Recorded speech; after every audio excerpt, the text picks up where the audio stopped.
Hey, Bootown. Yeah. I'm really sorry who forever goes after me tonight because I'm kind of a giant and this isn't going to work for me at all. So, yeah, in Todd's name we pray. The temperature in the air was crisp. In the distance, you could hear the bears mating with ferocity. The birds were flying south for the winter. It was fall. At the time, I was dating my now ex-boyfriend, and we had decided to take a trip up north towards Austin to go camping with a few friends.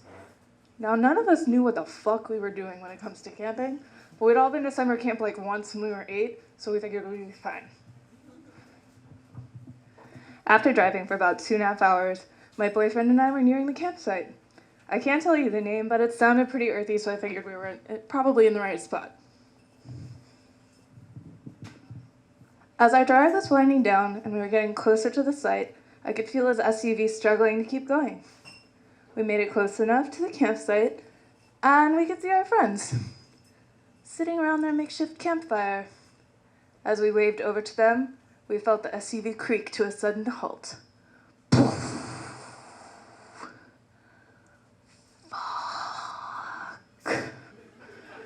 I thought. But we were stuck, and at this moment we were totally screwed. My buddy Ryan took note of this, and he ran over to see if he could help.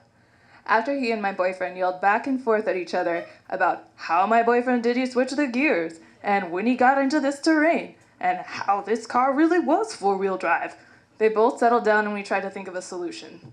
Now there were 6 of us there, so we figured we'd do the only thing we knew how to do. We would push the car out of the mud. Makes sense, right? Well, so we thought. So we tried.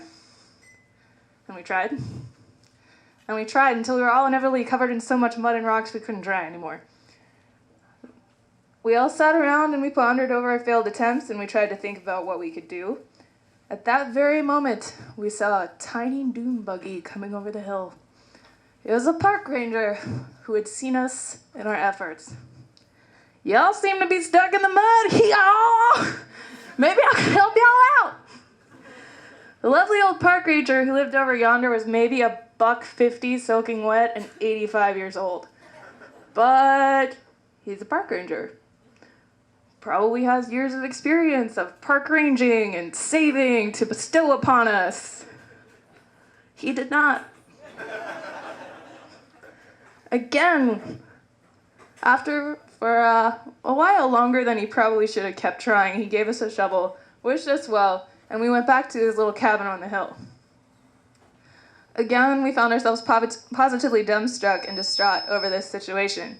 Since we had tried to push the car out for the past few hours, we had consequently gotten the car even further stuck into the mud. The sky was beginning to darken, and it was starting to rain again. We were all ready to say fuck it and deal with the situation in the morning. But then we saw him. Our knight in shining Toyota Tundra. Out in the distance, we see this huge truck driving straight towards us. The truck pulls out, and out jumps this miniature man covered in satanic tattoos. He had a pentagram on his neck. Some prayers were on his arm, and teardrops were all over his fucking face. He had the biggest smile I'd ever seen. God dang! You girls seem pretty fucked right now. I've been watching you guys for the past few hours. Hours!